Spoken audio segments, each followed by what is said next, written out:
Hello everyone, welcome back to another episode of Aselia the Eternal. This time we're doing Mission 11. Mission 11 is actually not too bad. We have a 20 turn requirement to get the SS rank, but it's got a pretty nasty surprise at the end, in my opinion, with an enemy that just hits really hard, I guess, for lack of a better way of putting it. But the mission leading up to that enemy is not too bad. And we actually get a chance to train after this, if I remember correctly. We do. Which means that as long as we can really complete this mission, we're kind of good to go. And honestly, we actually really don't have that much mana or ether to train with, so we're kind of stuck with the characters that we have, if I'm being perfectly honest with you. The other wrinkle here is that we start with the exact same condition that we ended with, which is a little worrying, but we can make it work. But we're not going to do too much with our formations because this is just this is our state here. We can really only move characters between Formation 1 and Formation 2. And really the only reason why we would do that, which I'm going to do, is I'm going to swap Orpha with Shiah, is because we're worried about getting hit. We're worried about getting blown up. Oh, excuse me. Okay. So this is where we're at. We're moving with this formation. We swap Orpha with Shiah. This formation is pretty flimsy, so by moving Orpha to Shiah, we have a much stronger formation too than we would have otherwise. Excuse me. God bless. But that's how we're going to do this today. Okay. Whew. I'm getting a little off topic here, or rather, I'm rambling. So. This is Mission 11. We have 20 turns to take Sardbart. Not super challenging, but this enemy right here is pretty tough. So, as long as we can kill this enemy, we should be alright, right? I was able to do it with this formation, with these formations in particular. But it did take me a little bit of trial and error to sort of figure out. So I think it is a pretty tough fight. Even characters like Nimthor, I mean, really struggle with it. But that being said, let's go ahead and get started. We're going to swap Shiah with Orpha, so this way we have a stronger formation too. And we're going to do something a little cheeky here, but we're going to build a recovery facility. Right? It takes one turn. But because we are sort of starting in a weakened state, the recovery facility will let us regenerate faster, right? It gets us into the mission a lot faster than we would be otherwise. Otherwise, we just kind of have to sit here for a little while. Or we could potentially just have to sit there for a little while. But not a whole lot that we can do. We're going to move formations 1, 2, and 3 south. And we're going to attack with formation 4. We're going to put Nelie in the attacking role, we're going to have Nimthor in the blocking role, and we're going to have Banisher 1 for Flame Shower, right? Again, Fury is a scary ability. These enemies hit hard all of a sudden. There's not a lot of them yet, but I suspect that we will start seeing a lot more of them soon, if I had to guess. So, Impulse Blow 1, Accurate Block 5, Banisher 1.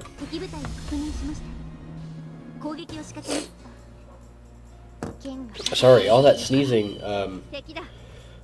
threw off my groove, so to speak. And I'm not somebody that has a lot of groove to begin with, so I need all the groove I can get.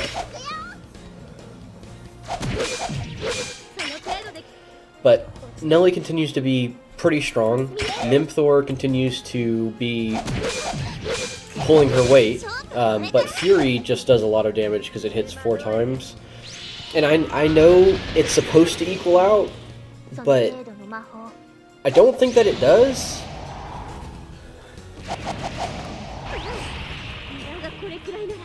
I think abilities that hit multiple times end up being like pretty significantly more powerful than enemies that only hit a single time.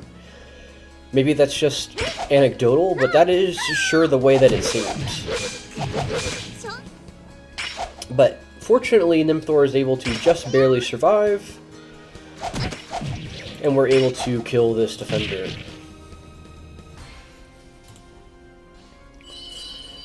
And then the reason why we swapped Shiah with Orpha is that we can now do this. We now have a character that is much stronger in the attacker role, and then we have the ability to actually block this flame shower here. Unfortunately, Aselia, the best that she can do is accurate block 4, but, you know, we make do with what we have, right? The dual Blue Spirit comp is turning out to be pretty powerful.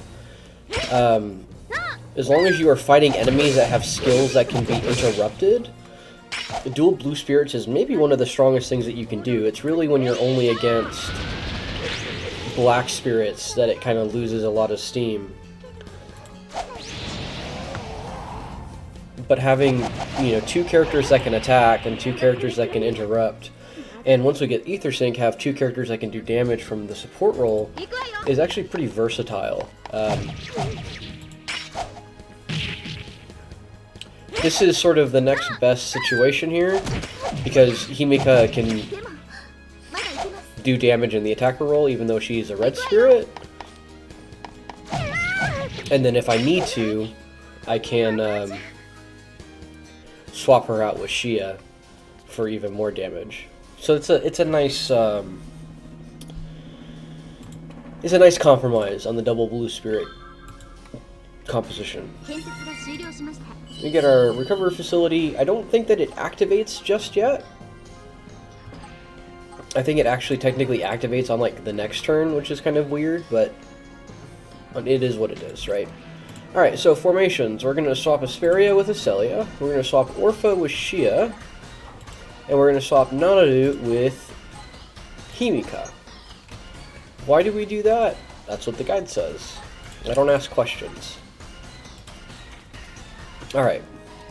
We're going to attack here with Nelie, Nimthor, and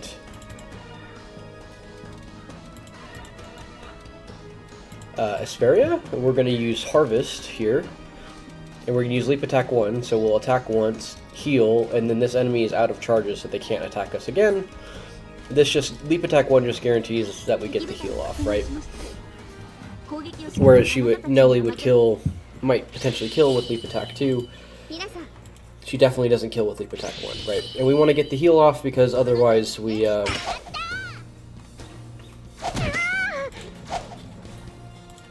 just don't have the HP to do anything.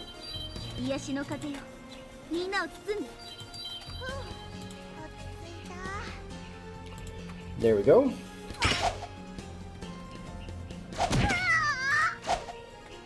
Oh, well, it's also important to use Leap Attack 2, because we don't want to use up our charges unnecessarily if we don't have to. We're also going to attack with F1 here. Like I said before, this sort of formation, this core, allows us to do damage and deal with enemy supporters at the same time. So we're going to use Double Swing 2, Violent Block 4, Ice Banisher 2, so we just don't take a ton of damage if we don't have to.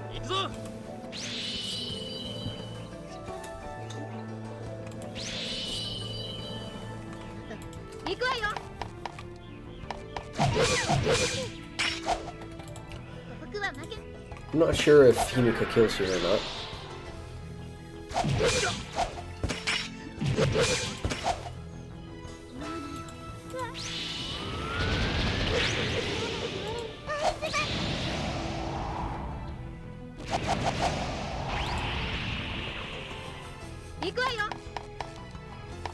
No, she doesn't. Okay. And then we're going to do something a little cheeky. We're going to attack with Formation 2. Now, Nanaru does a lot more damage than Orpha does, so we want to make sure that she's in the defender role. And then we have Orpha can, or Aselia can block. Orpha can do some chip damage. Let's make sure we've got the latest version of Water Shield. And I believe I do this because Nanaru one-shots this supporter, because she does an absurd amount of damage.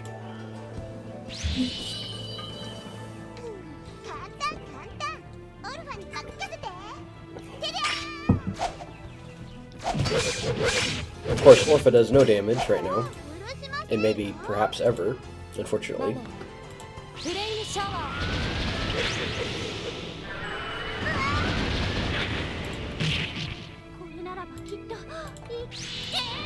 Oh, maybe Eselia just survives this. She does, look at that.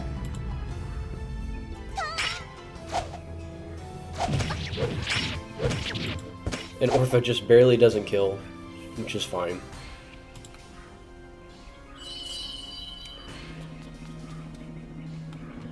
And we're going to defend here with Formation 1. It's tempting to try and defend with Formation 4, but Lightning Defense would likely probably kill us. This just prevents us from taking any more damage, and unfortunately we can't really even do this either. I mean, we probably could, but it's not worth it. So we'll just do it plain and simple, right? We have the recovery facility, so we should heal 50% of our HP this next turn, which is a pretty worthwhile investment, and then once we're done, we can dismantle it afterwards.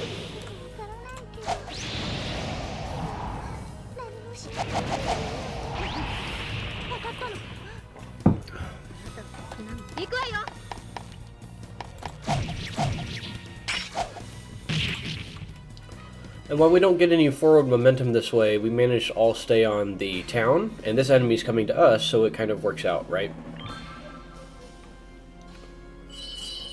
And look, you can see everybody's just about a full HP all of a sudden.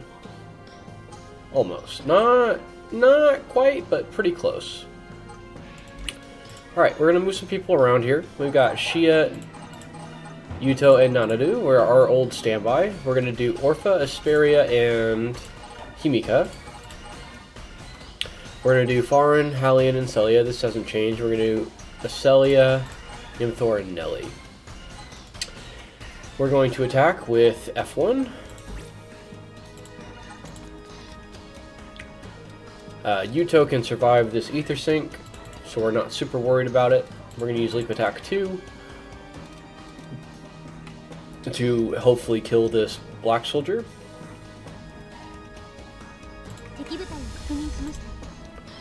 But Yuuto has enough HP that he can kind of take a lot of supporter attacks undefended, which is quite nice.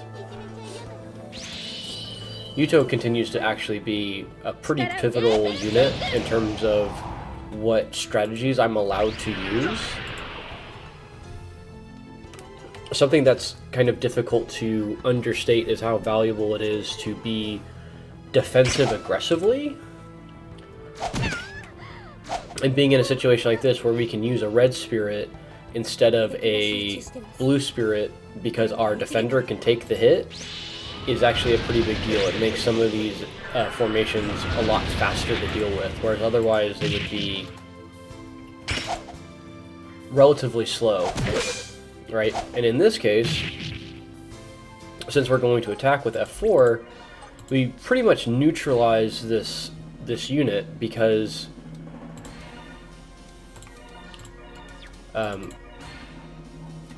if we had been stuck using blue spirits, they would have gotten, you know, 2, 3, 4 activations off instead of just the 1, right?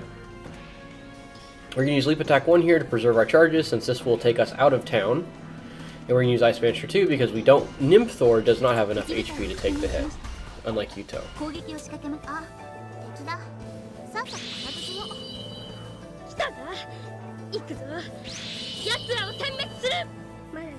It's interesting that the green spirits are very physically powerful, but they're not...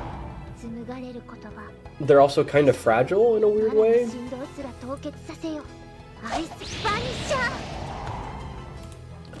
Yuuto is the one character that we have, along with like maybe Nanaru or Faren, who can kind of just take hits generally.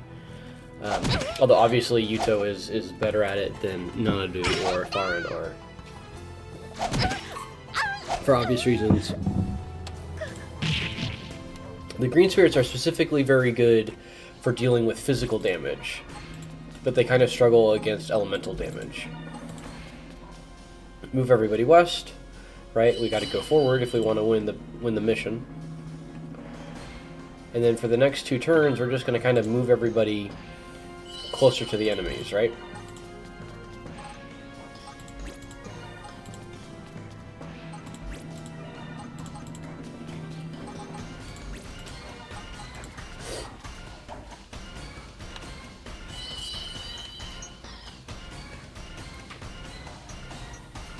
And these enemies, I believe, don't attack us. They just let us walk up to them, which means we can be pretty aggressive here.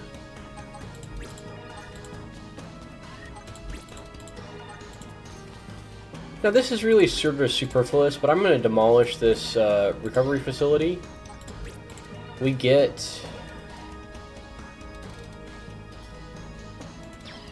the resources back, we just get it back as mana instead of as ether, which means that we can build these for basically no loss, which is actually pretty important to know, because it does change our strategies a little bit. Alright, we're going to swap Orpha with Aselia here. We're going to attack with F2. We want it to be Himika, Esperia, Eselia. Accurate block, Ice Banisher 2, double swing 2.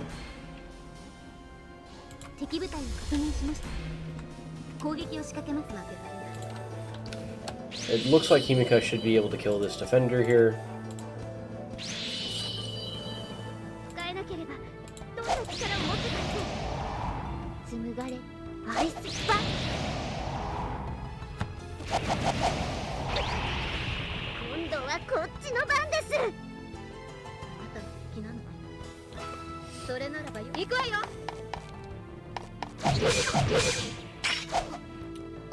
Himika's not quite as cracked as she was when we first got her. Remember when we first got her, she would, you know, just about one-shot defenders. But she still gets pretty close to that sometimes, which is impressive nonetheless. Esperia takes that hit really well. Himika finishes off this defender. Like, it's easy. This is a pretty short mission in terms of the amount of distance that we have to travel, so again, similar to the last mission, we can be pretty aggressive because we have these other towns that we're going to replenish. This is basically how we want to do this. We want Full Moon Sword 1, and we want Ice Banisher 2. Faren should be able to defeat this supporter, I believe. So we've gone sort of full circle. We started out in a situation where we were fighting against green spirits, then we started fighting against red spirits, then we started fighting against black spirits, and now we're starting fighting against blue spirits. And it turns out that blue spirits are pretty dangerous. Who would have thought?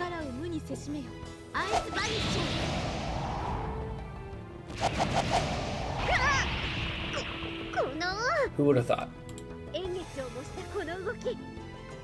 But this should do a lot of damage here.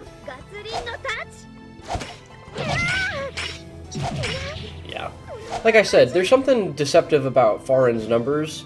She does a lot more damage than you would expect, given what her like actual attack percentage is and what her attack potency is. It doesn't feel like it lines up to me. It doesn't feel like it all equals the numbers that it seems like it equals. I'm sure there's some aspect of the battle formation or the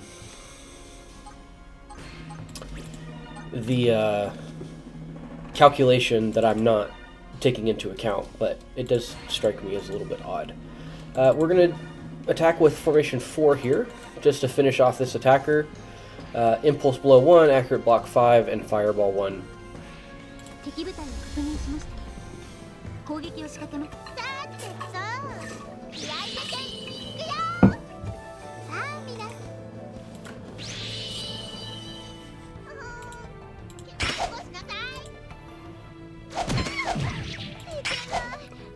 Actually, I'm not even sure that Nelie kills here. Hopefully she does with Fireball. This attacker has a lot of HP. It is a green spirit. Oh, yeah, we probably do kill her. Look at that.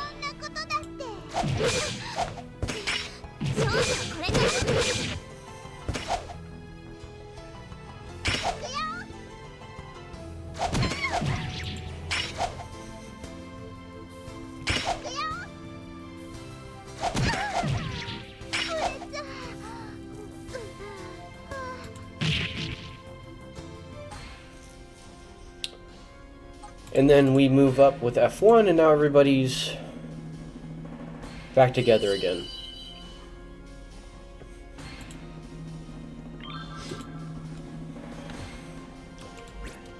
This is turn 7.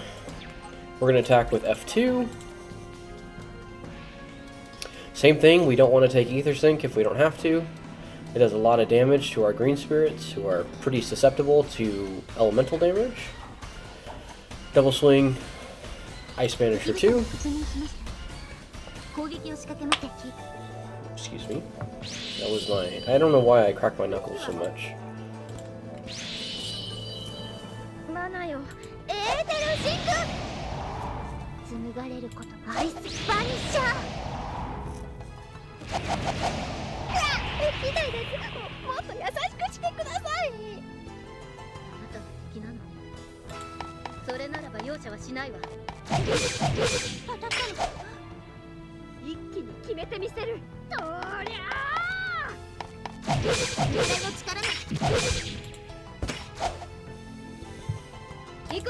Honestly, Himika is maybe a little bit overkill here, but it doesn't hurt us to use her.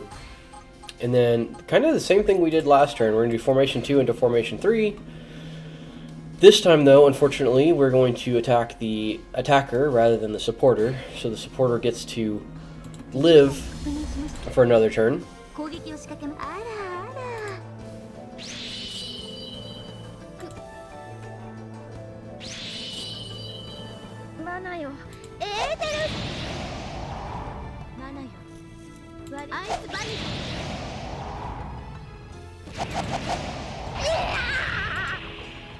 I like that voice line.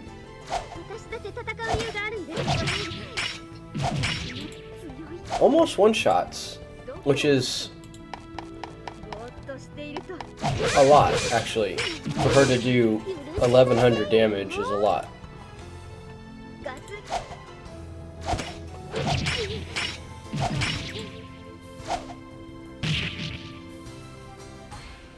And then we're going to attack with F1.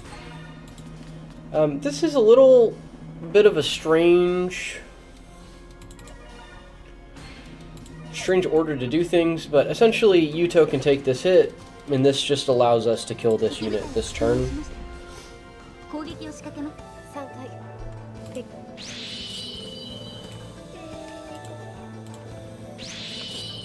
With some of these missions, you know, I came up with a strategy that was good enough and seemed reasonably optimal that I didn't feel the need to continue to further optimize it and iterate on it. This is one of those missions where I didn't feel the need to sort of iterate on the strategy that I came up with. It's possible that there's a more efficient way of doing this. Maybe attacking with F1 first, but by attacking with F1 last, we get to put Formation 1 further ahead. And Formation 1 is our heavy hitter right now, so we want them to be in front if possible.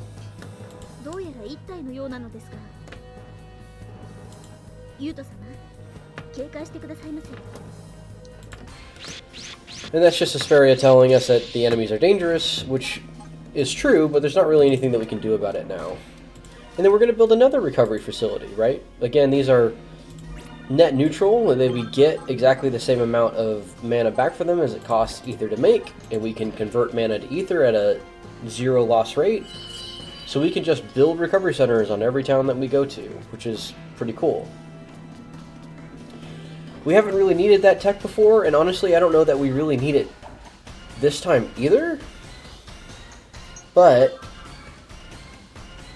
it's nice to know that we can do it. Let me phrase it that way. It's a nice tech to have, right? We're going to move F2 and F3 west in order to meet up with the rest of the team. We're going to attack with Formation 1 here. Nanaru has enough HP to live this Chaos Impact comfortably. We are not worried about her at all here. And she's going to do a lot of damage to this enemy formation.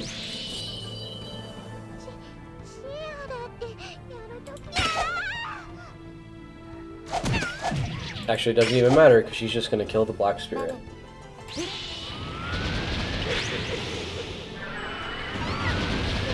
And almost kill everybody else. Again, Nanaru continues to be pretty powerful.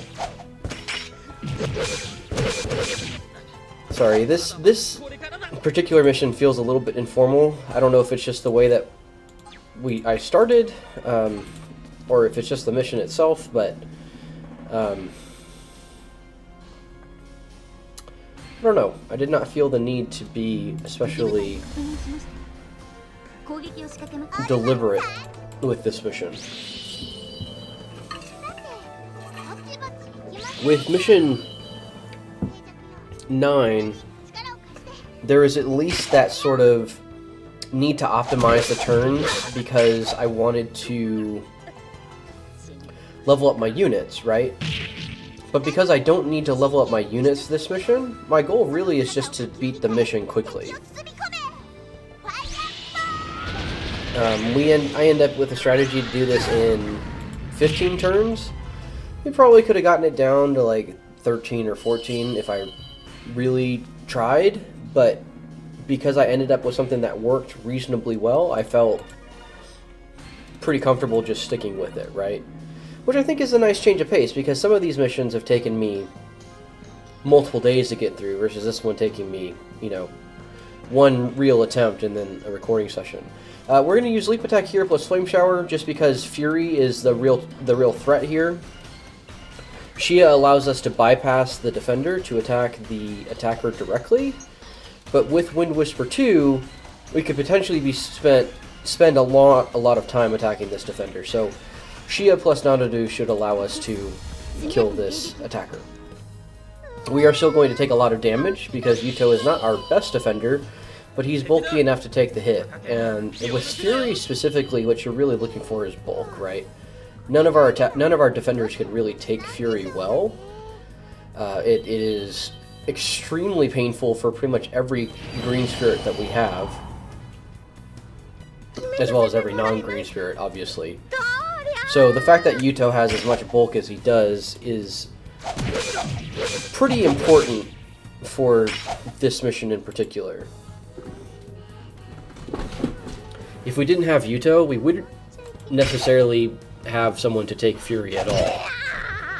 So not only is he worth leveling up because he's, you know, the main character, but he's actually, like, mechanically pretty useful as well.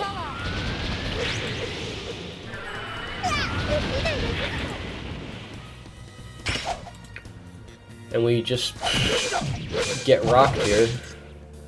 He actually didn't take that much damage that time, but he took about, you know, 2,000 HP or 1,500 HP in damage this turn, which is a lot. And again, most of the other characters would not be able to do that. But we killed the Fury attacker, which means that the rest of our formations are pretty safe. We're going to swap Shiah with Nelie, just for fun there. We're going to attack with Formation 3. Faren, Halion, and Selia, like normal.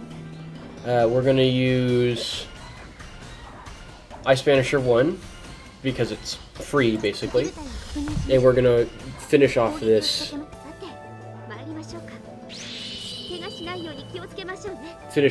formation.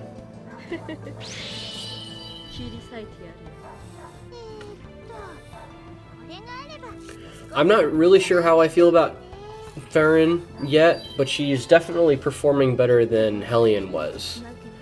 She is also, you know, like twice the level that Halion is, but I think specifically the fact that she's able to do elemental damage is a big mark in her favor.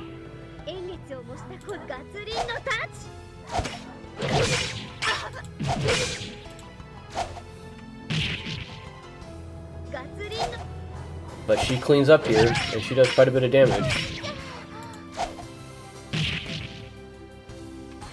We're going to attack with F1. We're going to use Impulse Blow plus Flame Shower. Again, because we have the Recovery Center, Yuuto healed 50% of his HP that turn. So he's back to 2,900 instead of, you know, what he would have been, which is like 1,700 instead. Maybe. So he can live this lightning fire. And again, we've got 2 other enemies on this node, so we're going to take this fight, and we're going to end right back up on the Recovery Center again next turn. Impulse Blow plus Flame Shower, we want to do as much damage as we can. This should allow us to, in theory, defeat this defender and defeat this supporter in this round of combat, if I remember correctly.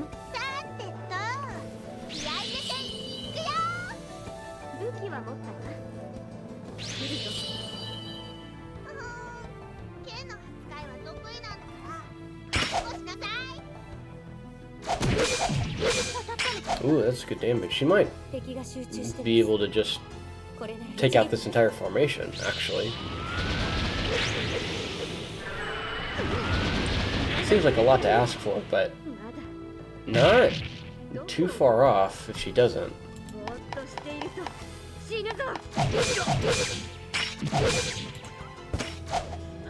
Yuuto lives that hit. He can absorb this lightning fire, no problem. It only does about 700 damage.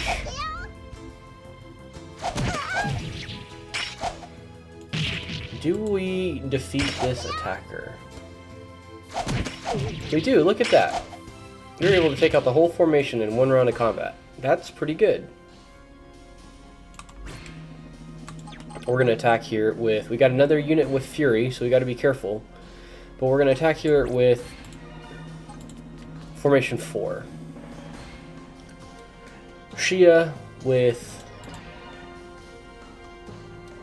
Impulse Blow.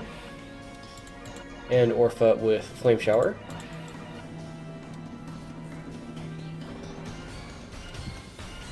To hopefully get this Black Spirit out of the formation. We're not doing enough damage this time to one-shot the attacker. So we want to go for the target that we can kill, which in this case is the supporter.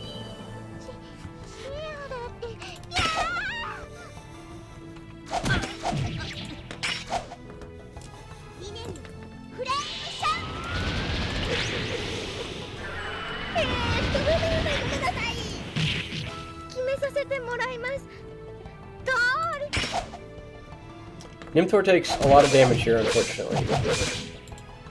That's 700 damage. Plus another 700 damage. And we're going to attack with Formation 2 here, which is going to be Aselia, Aselia, and Himika. We're going to use Impulse Blow and Fireball. We definitely kill this defender, but I don't believe that we defeat this attacker.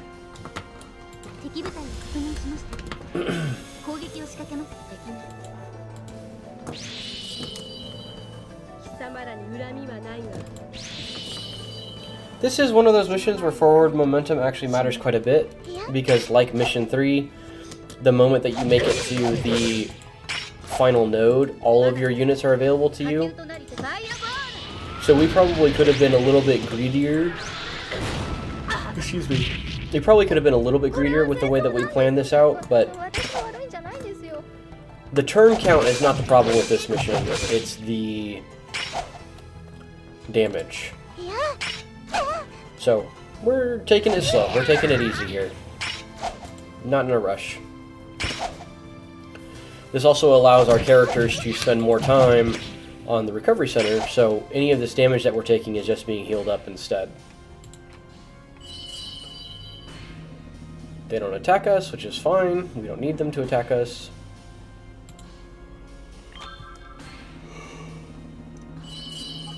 We just healed up a lot of that damage that we just took, right? Nimthor's got about 1,000 HP. All good. We're going to swap Aselia with Orpha here. Going to do sort of the same trick we did last time. This enemy can't attack anymore, so this is sort of our best opportunity to heal up without having to waste time on the town.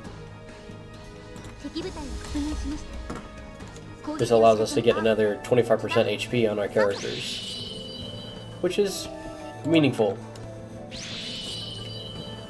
I don't know that it's game-breaking in this particular case, but it's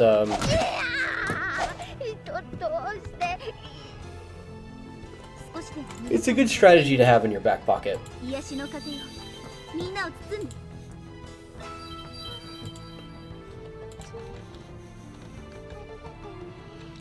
They're all at full health. Recovery centers are actually pretty useful. I probably could have used them more aggressively in some of my previous missions. And then we're just going to demolish this recovery facility. We don't need it anymore. Get that 2,000 mana back. We don't necessarily need the 2,000 mana either, but we need that more than we need the recovery center or recovery facility, so we might as well take it now. Now, unfortunately, these caves here don't do anything for us. They're totally inert right now. There's no event or anything like that. We're going to swap Orpha with Aselia, so we're going back to our formations like we were before. And we're just going to move everybody south. And we're going to do this for 2 turns, right? Kind of like the previous mission, we're going to spend a lot of our time moving to the fight. So our actual number of turns in this mission is actually much lower. It's just that we spent, you know, 4 or 5 turns just moving all of our formations to be closer to the enemy. If you can't take out all the movement, we actually end up probably closer to like 10 or 11 turns in this mission, which I think is contrasted with some of the earlier missions, where being able to defeat enemy formations during the attacking phase is actually really important in order to continue moving forward all the time. With this, the moving forward part is almost kind of an afterthought. It's almost secondary. Obviously we do need to move forward in order to complete the mission, but there's not quite as much of a precise need to be moving forward perfectly all the time. We're going to swap Nanaru with Orpha here, and we're going to attack with Formation 4. We're going to use Impulse Blow plus Flame Shower. We're not really worried about this enemy, and this allows us to kill this Black Spirit quickly.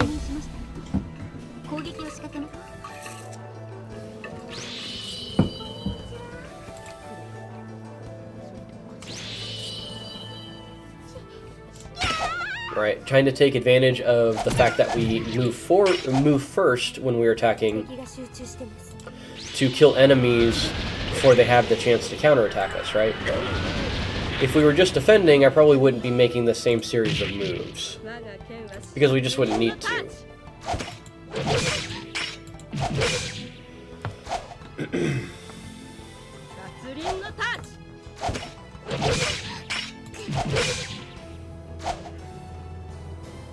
Okay, so we're going to attack with F1. We're going to use Fireball and Impulse Blow. Impulse Blow should defeat this Defender. Fireball should defeat this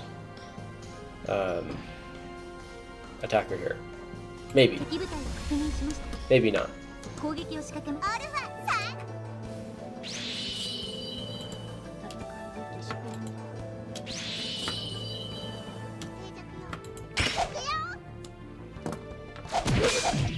Oh, she does. Look at that. If Fireball kills here, that means we get to use up our sort of odd, our odd charge. Oh, never mind. We still have to do it again. Whatever. Orpha sucks. What's new?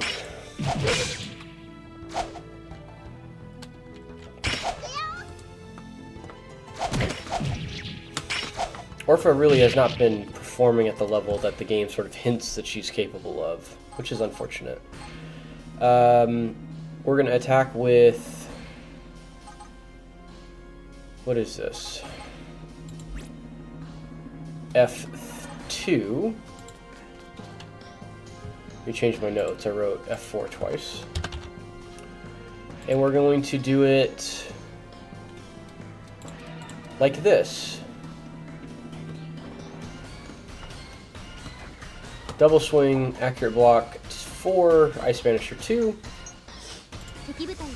And I wrote in parentheses here that attack actually kills here, which means that Himika defeats this blue spirit, and I was not expecting her to. I'm trying to give myself more important notes or more interesting notes because there are times where I sort of second guess my own strategy. And I'm hopeful if I can give myself little notes that say, yeah, this is intentional, this works. I might not do that this way, hopefully. So apparently, Himika does over 1200 damage with her next attack. Let's see if she does it. Oh, she sure does. Look at that. Himika continues to be pretty strong. And then we're going to attack with F3 here. Trying to take advantage of our attacking phase to do a lot of damage. Obviously, Halion does not like taking this hit, but she can take this hit.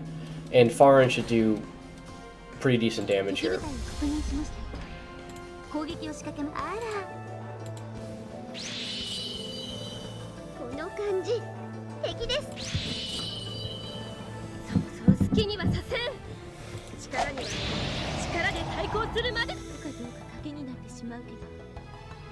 The gimmick of this mission is that we have to do 3 continuous battles in a row, which is not a mechanic that we've had to deal with before. So we have to have 3 full formations, if not more, realistically 4 full formations that are individually capable and individually competent, which is actually easier said than done. I feel pretty good about where our units are, but some of our units are definitely better than other units. Having to do what is essentially 3 simultaneous fights is actually pretty challenging, it turns out.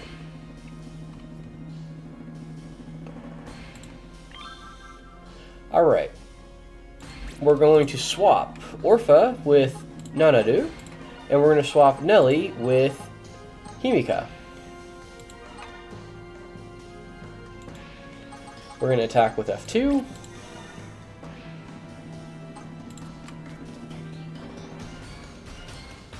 We're going to do Nelie, Aselia, Eselia. And we're going to keep Impulse Blow here. Which should kill. She's doing 1500 base potency plus critical hit, which is like another quarter? Another third? So she should just barely do enough damage. Yeah, so she's doing almost 700 damage per hit.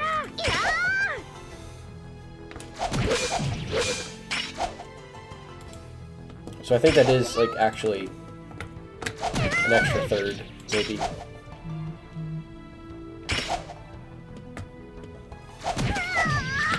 And there she goes. Nelie kills. And then we're going to attack with Formation 1. Formation 1 is the big hitter. Double swing plus flame shower. Kind of wipes out this this formation because they're all green spirits, it turns out. Look at that. Green spirits have pretty low resistance. So not only is Nanaru almost doing 200% damage with her flame shower, but then these enemies are also taking twice as much damage because they only have 50% resistance. I was very surprised that this wiped out this formation, but it does a lot of damage. It's actually pretty satisfying.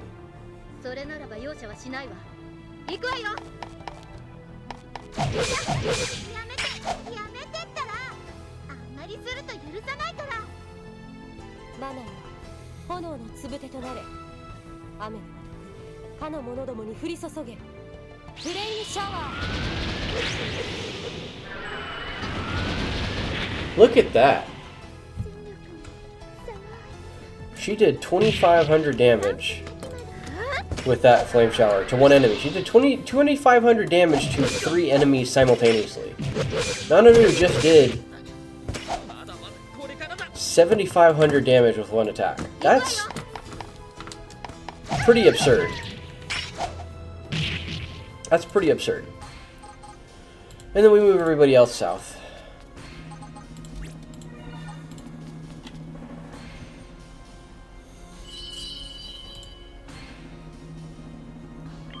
Alright, so here's the gimmick of this mission, right? I mentioned that this mission was not too challenging until we got to this point. This is a continuation battle.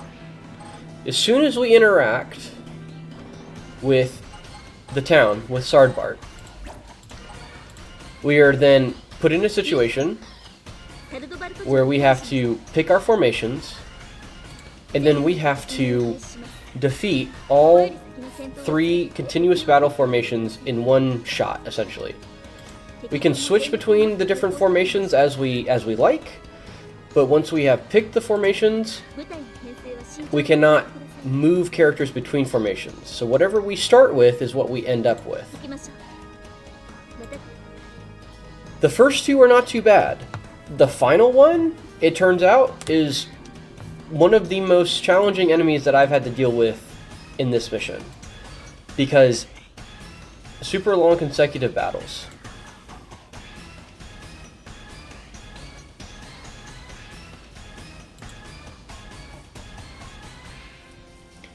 You don't recover any of your HP or skill charges from when you were moving from the town to Sardbart, so hopefully your units are in a position to fight.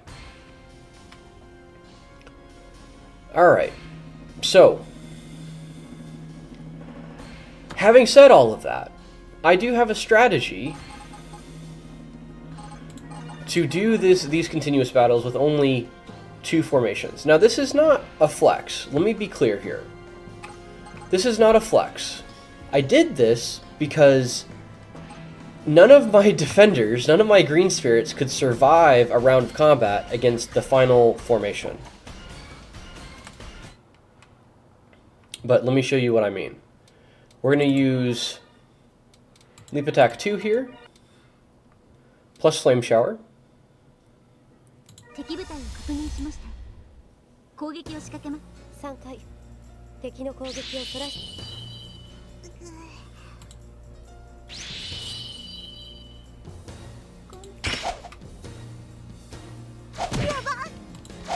Flame Shower kills this attacker. And then we kind of turtle a little bit here, because I'm not trying super hard to kill this supporter right now. Honestly, the supporter healing is not a big deal. I really don't care that much. It's functionally irrelevant. Alright. But we're going to do Heavy Attack 2 plus Ice Banisher 2. Basically because we're not going to need a ton of Ice Banisher charges. And we haven't used a ton of Ice Banisher charges yet.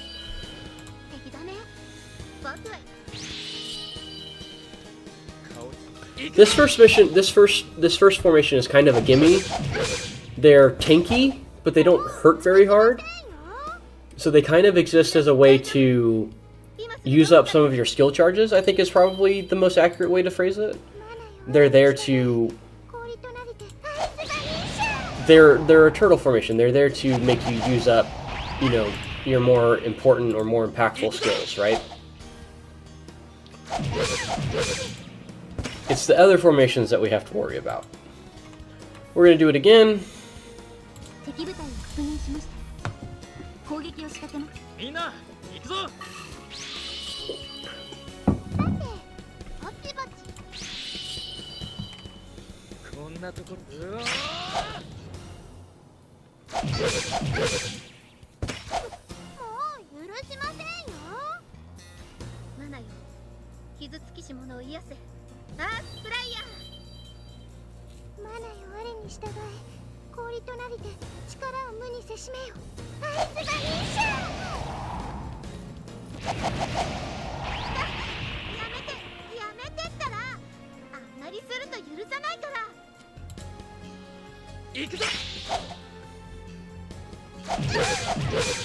And then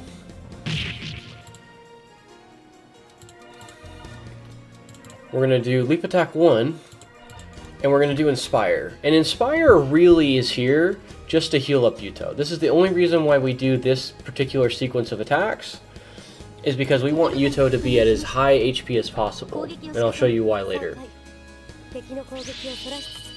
Otherwise, it doesn't really matter.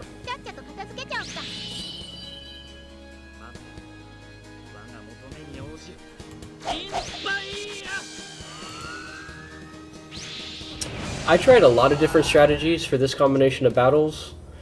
I tried using all the formations. I tried getting really creative with having like 2 green spirits in one formation, stuff like that.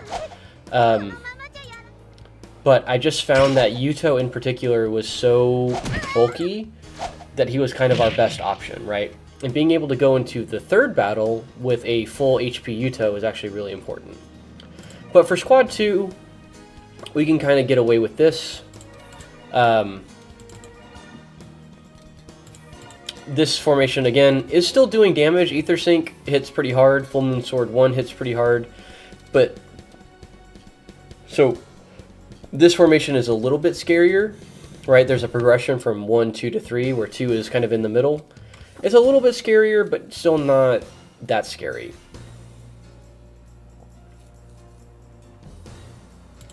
Although we do get pretty low with this one. We could always sort of sub in Formation 3 or Formation 4. If your units are maybe 1 level lower than mine are, or something along those lines, you may not have the precise HP totals that I do. But again, you can swap between the formations as much as you want, you just can't swap characters between the formations once we start this. So if your Aselia is maybe 1 level lower, your Selia is maybe 1 level lower, they may not have the bulk to survive this strategy. You just throw in Nimthor, you throw in Halion for 1 round, and they can make it happen.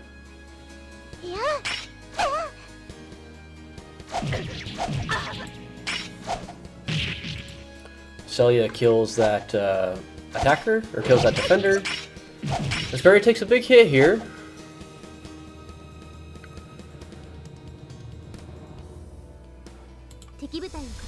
And unfortunately, once this supporter takes another hit from Ice Banisher, they have lower current HP than the attacker does, so Aselia will prioritize them instead of the attacker. I consider the attacker to be much more dangerous than the supporter in this particular battle, but it's doable. As long as you're planning around it, it's doable.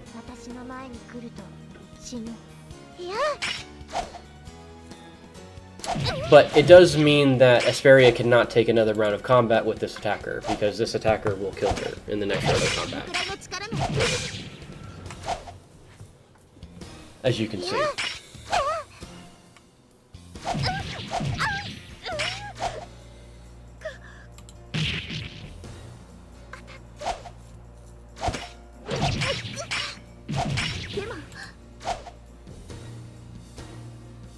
So, by far, the safest thing to do would be this. By far. Not close. But, you can also do this. At these levels, with these HP totals,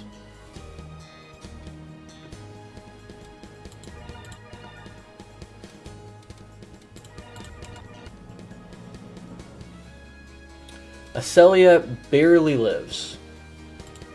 Now, I am tempted to just do this anyway, because this is almost certainly the better choice. But I do kind of want to showcase this. This is safe. Aselia lives with like 18 HP. This is safe. I'm going to do this. And I'm hopefully not going to regret it. Because I don't want to have to re-record this.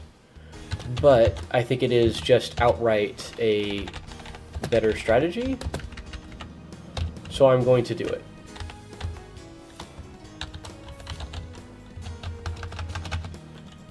Let me type this out real quick.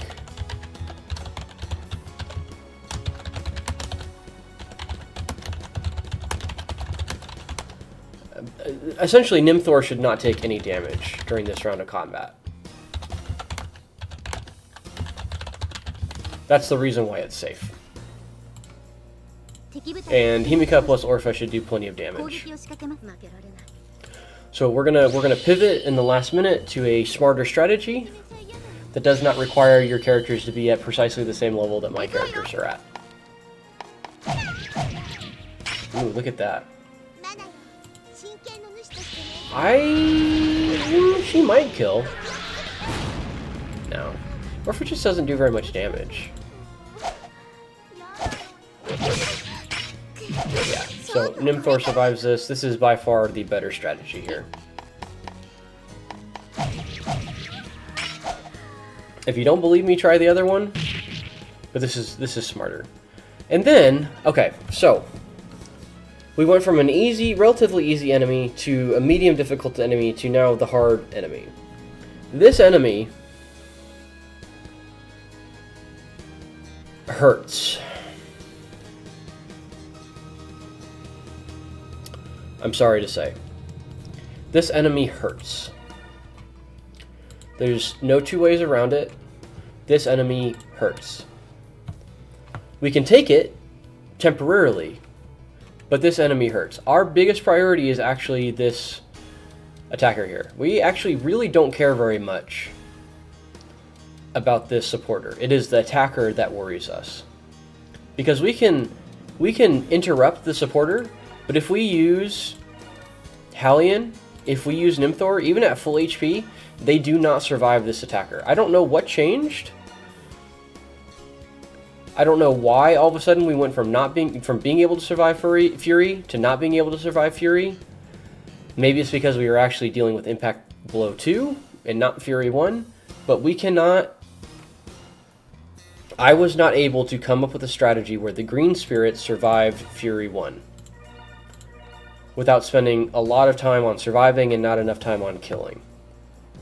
This strategy, we're coming in, we're full HP on all three characters. This strategy, this formation will survive. And I think that this strategy works even if Yuuto is not exactly level 12. Even if he's like level 11, this strategy probably works. Level 10, this strategy probably works. This enemy sucks. This enemy hurts so much. But fortunately, we hurt more. So we're going to take 2 hits here. We're going to take 1 hit from Fury and 1 hit from... whatever. But that did 1,500 damage. That one Fury did 1,500 damage. This Lightning Fire is going to do maybe half that. Yeah, it did 650. Not even close. This attacker is by far, not even close, by far the most dangerous enemy that we've... maybe the most dangerous enemy that we've faced, period, actually. And I don't think that I'm being facetious when I say that. Nanaru has pretty good resist, and she has really good HP, so she survives this lightning fire no problem. And we can just finish this off using Solitude. Using, not Solitude, using Impulse Blow from Shiah.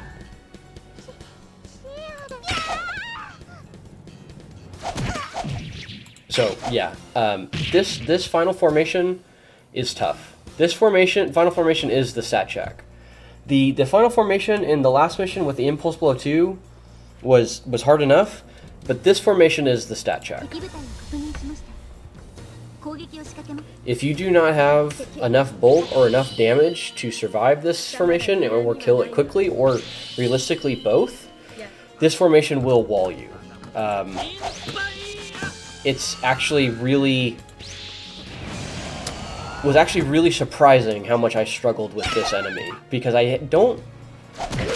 typically I struggle with enemies in terms of efficiency, like trying to kill them quickly or trying to kill them using weaker attacks. This is one of the first enemies that I can recall in this game that I have struggled with, where using perfectly optimal abilities, not having to worry about fighting afterwards or anything like that. This is one of the first enemies where I've really legitimately struggled to survive them, let alone kill them. So, that's what I use to do it. If you don't specifically have, a level 12 Yuuto or whatever level my Yuuto is, maybe he's level 13 or level 14 at this point, you might have to change that strategy a little bit, but this worked for me. You have 5 whole extra turns. You do have enough ether to level up a character once or twice. If you are struggling with that final enemy, I would strongly consider leveling up Yuuto as a solution. But otherwise, that's the mission. We have become a proper empire. That would be nice, Hesperia, but then we wouldn't have much game left to play. Nelie continues to be our MVP in most missions. Another SS rank. Got a bunch of mana, got a bunch of ether. And, yeah. That's the mission. We have a pretty lengthy story section ahead of us. So that's going to be the next video, is going to be the story section moving into the end of Chapter 2 into the beginning of Chapter 3. I hope you enjoyed this mission. I hope that I was able to showcase some strategies that were actively helpful to you if you're struggling with that final enemy. Again,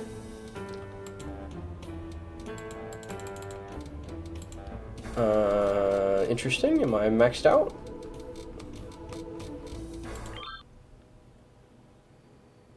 Oh. It's okay.